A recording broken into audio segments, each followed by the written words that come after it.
There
once was a time, before television, before motion pictures, before radio, before books.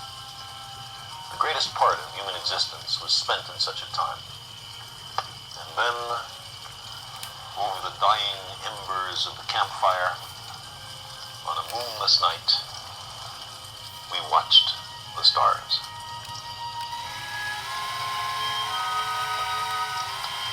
The night sky is interesting. There are patterns there.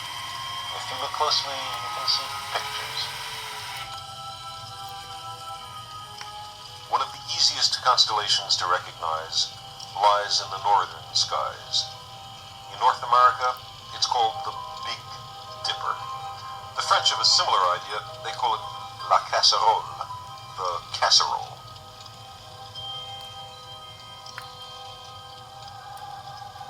In medieval England, the same pattern of stars reminded people of a simple wooden plow.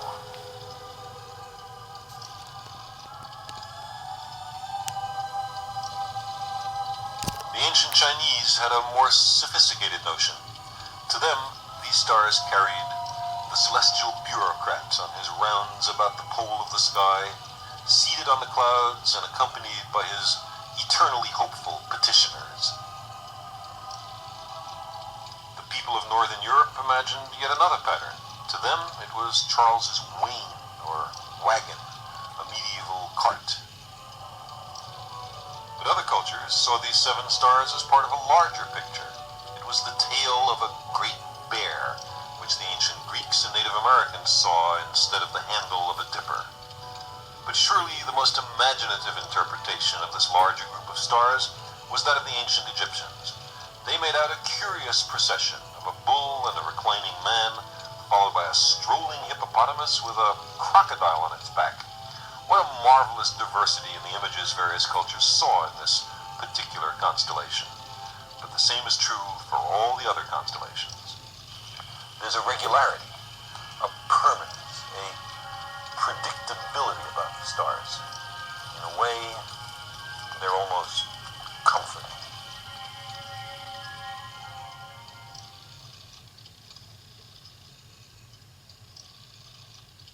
Why colonize the planets of Alpha Centauri and Proxima Centauri? First of all, for its proximity. That of Alpha Centauri is the closest star system to ours, just 4.3 light-years from the Sun. 1 light-year is the distance traveled by light in a year in a vacuum, and is equivalent to about 10,000 billions of kilometers. This means that traveling at the speed of light, it would take us 4.3 years to reach Alpha Centauri. The Alpha Centauri system is a triple system consisting of 2 stars, similar to the Sun in mass and size, quite close to each other, known as Alpha Centauri A and B, and a more distant and faint red dwarf star, known as Alpha Centauri C, or Proxima Centauri. The name Proxima from the Latin means closest, and in fact, to be precise, Proxima Centauri is the closest star to the Sun, which is 4.22 light-years away, and not Alpha Centauri. The brightness of Proxima is only 0.0008 times that of our Sun, while its mass is about 1/10 of the solar mass, and its dimensions are smaller than that of Saturn. It is located approximately 15,000 astronomical units from components A and B. Another reason concerns the planets discovered around 2 of the 3 components of the Alpha Centauri system. We recall that to date, 2 planets in orbit around Proxima, known as Proxima Centauri B and Proxima Centauri C, are confirmed. Some time ago, the existence of a 3rd planet around Proxima, Proxima Centauri D, and 2 planets orbiting Alpha Centauri B was hypothesized, but subsequent observations have not yet been able to confirm them with certainty. As for the 2 confirmed planets, Proxima Centauri B was discovered in 2016 by analyzing data obtained through the HARPS spectrograph, mounted on the European Southern Observatory 3.6-meter telescope in La Silla, Chile. Proxima Centauri B orbits the star in just over 11 days. A year on this planet lasts as little as a week and a half on Earth. The average distance of Proxima Centauri B from its star is equal to about 0.049 astronomical units, which is less than 5% of the average distance between Earth and the Sun. Its mass is equal to 1.7 times the Earth's mass, and receives only 65% of the energy that the Earth receives from the Sun. Proxima Centauri C is a super-Earth, i.e. a rocky planet like ours, but a bit bigger, about 7 times more massive than Earth, which orbits around Proxima at an average distance of about 1.5 astronomical units, more or less the same distance between Mars and the Sun, taking just over 5 years. Its average temperature is about 39 Kelvin, equal to about minus 230 degrees Celsius. It was discovered by the group of researchers led by Italian astrophysicist Mario De Maso in April of 2019 by studying the small oscillations in radial velocities detected by the HARP spectrograph. During 2020, the existence of the planet was confirmed through observations from the Hubble Space Telescope. Due to the slight differences in brightness it presents as it travels through its orbit, it is believed that it may have a ring system. It is believed that only Proxima Centauri b is located within the habitability range of its star. Recall that the habitability belt is the area around a certain star where a planet can have liquid water on its surface and a surface temperature that is neither too low nor too high, making it potentially suitable for hosting life forms. And the search for extraterrestrial life is undoubtedly one of the reasons for colonizing the Proxima Centauri system of planets. Next-generation telescopes, such as the European Extremely Large Telescope, will be used to conduct an intensive study of Proxima b in the hope of finding life forms other than terrestrial ones. Proxima Centauri c, due to the great distance from its star and the very low temperatures, is probably outside the habitability belt of its star. Another reason for colonizing the Alpha Centauri system is represented by the longevity of red dwarf stars, which is identified with the duration of the main sequence phase. The main sequence is a phase of stability in which the star, through the thermonuclear reactions that take place in the core, produces helium from the combustion of hydrogen. In the case of red dwarfs, having a mass much smaller than the solar one, the main sequence phase and therefore of stability would last longer than the entire age of the universe. And this happens because as red dwarfs have a small mass, the rate at which they burn hydrogen to produce helium is lower than for stars of greater mass. In comparison with what has happened on Earth, it is believed that life is more likely to develop on planets orbiting stars with a very long main sequence phase duration. On the other hand, however, there are some doubts that the planets orbiting the red dwarfs may actually be suitable for hosting life forms. The red dwarfs are in fact much more active stars than those similar to the Sun, and can therefore produce very intense flares associated with a conspicuous emission of ultraviolet radiation and X-rays, which can be harmful to living organisms if absorbed in high doses. These high-energy radiations, investing the surface of the planets near the red dwarfs, could sterilize their surface, making them unsuitable for life. It would therefore be necessary to understand if any life forms could survive in the subsoil of these planets. Another reason why the planets around the red dwarfs may not be suitable for life is the probable synchronous rotation due to the tidal star-planet interactions, which would act for the planets closest to their star. This means that the planet takes the same time to make a rotation on themselves and a revolution around the star. This would imply that one planet would always show the same hemisphere to the star, while the other would always be in the dark. Furthermore, the colonization of the Alpha Centauri system would perhaps allow us to answer, citing Douglas Adams' Hitchhiker's Guide to the Galaxy, the fundamental question about life, the universe, and everything. Are we alone? Are there habitable worlds in our galactic neighborhood? And then, after the moon, could we make the great leap to the stars? And surely the answer would not be 42, but a much more articulated answer, depending on economic, political, technological, scientific reasons. And the desire to go beyond the moon is the basis of a proposal to NASA by John Culberson, a member of the House of Representatives for the state of Texas, to send a mission to Proxima Centauri by 2069. The date is not accidental, but it would fall in the centenary of the conquest of the moon. It must be remembered that scientists continue to discover exoplanets using powerful orbiting telescopes, but we physically have moved very little from the Earth. Only the Voyager 1 and Voyager 2 missions, launched in 1977, and containing a disk with the sounds of the Earth intended for any extraterrestrial listeners who might come across the probe in a distant future, have recently crossed the boundaries of our solar system. It is divided into 3 projects. Breakthrough Listen, whose idea is to obtain the spectrum of about 1 million stars in search of possible non-terrestrial signals of artificial origin, and Breakthrough Message, which will have as its purpose, in case the listen phase, they're allowed to discover extraterrestrial civilizations to send them a message. The third project, Breakthrough Initiative, is perhaps the most interesting. Announced on April 12, 2016, it was born with the intention of developing a prototype of laser-powered light spacecraft called Starship, capable of traveling up to the Alpha Centauri star system at a speed between 15% and 20% of that of the light in the vacuum, thus taking 20 to 30 years to reach it and about 4 years to notify it to planet. Starshot concept involves the launch of a mothership that carries small spacecraft the size of a few centimeters to the outside of Earth's orbit. From here, a laser beam coming from the ground will accelerate the 4 by 4 meter sails connected to the microprobes up to 100 kilometers per second square.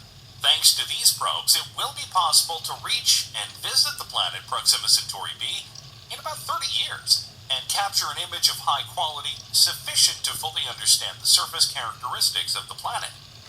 A swarm of about 1,000 units is assumed to compensate for the losses caused by interstellar dust collisions while navigating to the planet of interest. In a recent detailed study, astrophysicist Chai Tem Hong and his collaborators found that mitigating collisions with dust, hydrogen, and cosmic rays may not be as serious an engineering problem as one might think. Since the dawn of the space age in the middle of the 20th century, we've sent unmanned probes all over the solar system, which have given us some incredible images of the planets and moons that are part of our system. There are plans to send humans to Mars, and the Galilean moons of Jupiter shouldn't be too long after that. But as exciting as it will be to colonize our system, beyond Mars there are only a handful of moons that are even remotely fit for such an endeavor. Our search for habitable worlds will inevitably lead us outside of our own system. This poses a tremendous challenge because as far away as the other planets and moons in this system are, this distance is utterly insignificant compared to the vast distances to other stars. We will certainly need to innovate new methods of propulsion in order to get there in a reasonable amount of time. But we will achieve this, and when we do, where will we go first? The most logical destination once we achieve the capacity for interstellar travel will be the closest star to our own sun. So which star is this? If we look to Centaurus, a constellation in the southern sky, we will find this closest star. Or technically not the single closest, but rather 3 stars that are extremely close together, which as a whole represent the system that is closest to our sun. This triple star system is called the Alpha Centauri system. The closest of these stars is called Proxima Centauri, named as such because of its proximity, and this star is almost certainly gravitationally bound to the other 2, which are called Alpha Centauri A and Alpha Centauri b, which together form a binary system. So how far away are these nearest neighbors? They are farther than you think. The fastest probe we have ever built would take over 50,000 years to get there. Even light traveling at the universal speed limit would take more than 4 years to get there. Proxima Centauri is 4.23 light years away, while the Alpha Centauri stars are 4.32 and 4.37 light years away. But if we can invent new methods of propulsion, like fusion or solar sails, or some other incredible new technology, it's possible that we could get there within a human lifetime. So what will we find when we get there? Well, we would reach Proxima Centauri first. This is a dim red dwarf star, so it's very tiny and cool as far as stars go. Its mass is only 12% of our sun's, and its radius is around 15% of our sun's. It has one planet that we call Proxima Centauri b, which is therefore the closest exoplanet to us, or the closest planet outside of our solar system. It is roughly Earth-sized and has an orbital period of around 11 Earth days. Its orbital radius is around 0.05 astronomical units, or 5% of Earth's orbital radius. Even though it is so close, because the star is so much smaller and cooler than ours, Proxima Centauri b actually sits in the habitable zone of its star, which means it could harbor liquid water. Based on density calculations, it seems likely that it has a rocky surface, potentially with features that would be familiar to us, making it even more reasonable that this will be the first planet we set foot on outside of our solar system. The surface temperature depends on the rate of the planet's rotation. There are two models that seem most probable. Proxima Centauri b may rotate in 3:2 resonance with its star, which would allow for a relatively smooth distribution of heat from the star as the planet rotates. But the planet may also be tidally locked, exhibiting synchronous rotation, meaning that the same side always faces its star, like the way the same side of the moon always faces the Earth. This would make one side very bright and hot, and the other side very dark and cold. The habitability of the planet will depend greatly on which of these turns out to be correct. The atmosphere will also be a factor, and this will depend on the strength of the planet's magnetic field. The weaker the magnetic field is, the more likely it is that activity from its star will have stripped away the atmosphere. The stronger the magnetic field is, the more likely it is to have retained an atmosphere, despite stellar activity. We will continue to learn more about this planet in the coming decades. There is also some evidence of another planet, named Proxima Centauri c, that may orbit at 1.5 astronomical units, which is extremely far from its star relative to the orbit of Proxima Centauri b. However, more data will have to be gathered to verify its existence. Beyond this, there are two dust belts around the star, one at around 1 to 4 astronomical units and another at around 30. Together, these planets, one confirmed and one unconfirmed, and some accompanying features, make this quite an interesting system. If we were to continue from here, it wouldn't be too long before we reach Alpha Centauri A and B. As we said, these make up a binary star system, which means two stars that are quite close together, orbiting around their center of mass, in this particular case, once every 80 Earth years. Their orbit is elliptical, so the distance between them changes throughout the orbit, but on average, they are about as far apart as our Sun and its outermost planets. They are both very Sun-like, almost the same as our Sun in mass and size.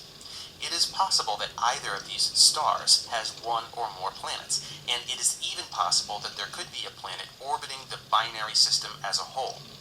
We do think it is highly likely that such a planet exists, but there is not yet sufficient evidence to conclude this.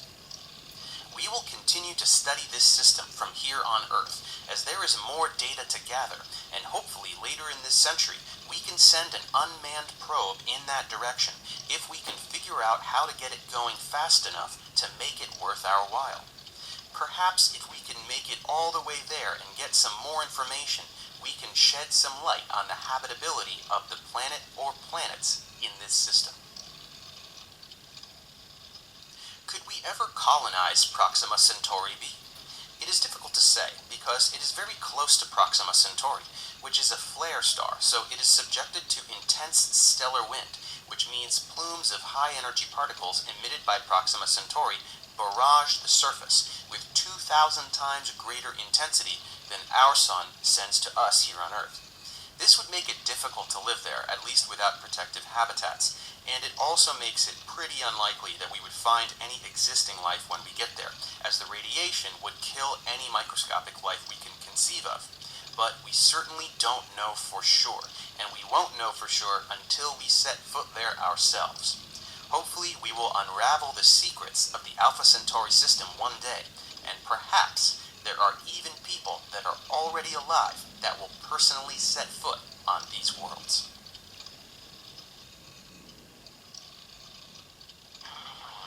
We have been given the scientific knowledge, the technical ability, and the materials to pursue the exploration of the universe. To ignore these great resources would be a corruption of a God-given ability. 10, 9, ignition sequence start. T-minus 60 seconds. 5, 4, 3, 2, 1.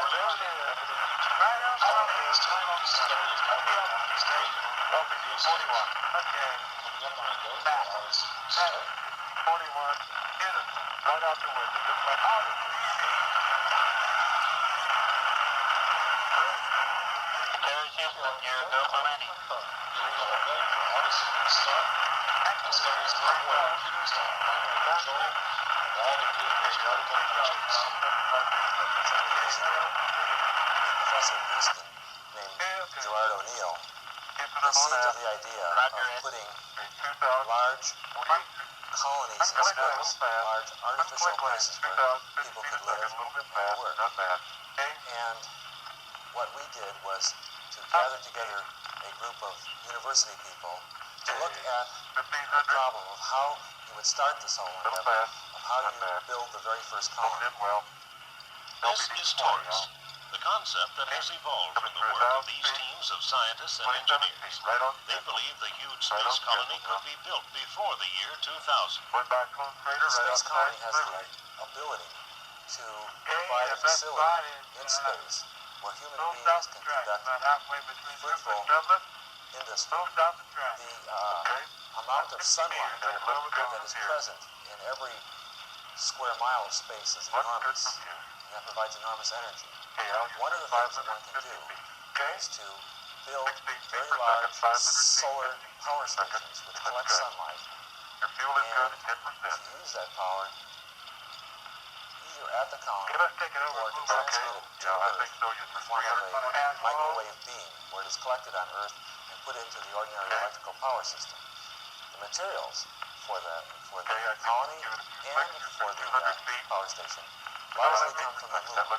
It's much cheaper to haul the materials from the lunar surface than it is to bring things up from the Earth because of the difference of gravity. And so it is the abundance of good material for building aluminum structures and glass structures in space that come from the moon that make the idea work. Constructed almost entirely from ore mined on the moon, the Taurus colony would become home for 10,000 people. They would live, work, and be protected within a vast wheel more than a mile in diameter. The Earth-like environment would even simulate our gravity, as the wheel revolves once each minute. The other materials like food and water are maintained locally within the colony. The initial supplies are brought up from Earth, and then eventually the colony becomes self-sustaining. We got the agricultural system designed so that we could actually feed 10,000 people in an area of just a little over 100 acres. This is very, very, very efficient. We did it by utilizing the sunlight that's available all the time in space, by optimizing the temperatures, by not having storms or things like that that damage crops. And we increased the carbon dioxide levels a little bit so the plants grow a little faster. By playing all these tricks, we were able to generate this fairly efficient farm in our design. From dairy farms to manufacturing, the concept of living and working in space is a possibility with existing technology. That new space home, located a quarter of a million miles from Earth, would even have a far-out address. There are places in space between the Earth and the Moon called the libration points. And these are places basically where the gravity from the Moon and the gravity from the Earth cancel each other out. And an object placed at that location remains there and doesn't drift off. They're called L4 and L5. Yeah, we're like they are. And close, other than that, we're in great shape right on the way. Okay, give me a mark now when you start using film. I just started using film now. Roger, you on 24? Well, Roger 12.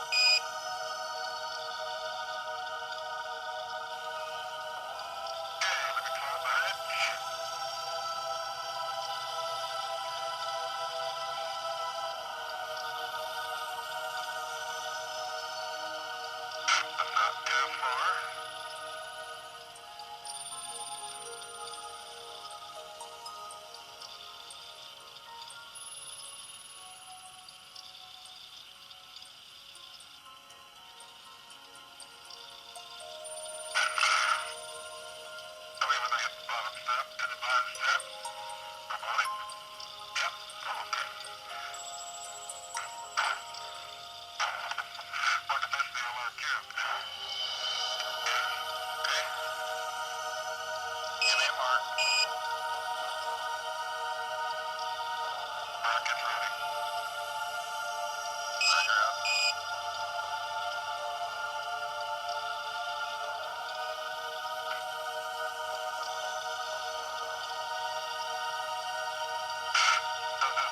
Okay. Oh yeah, that's a good sign.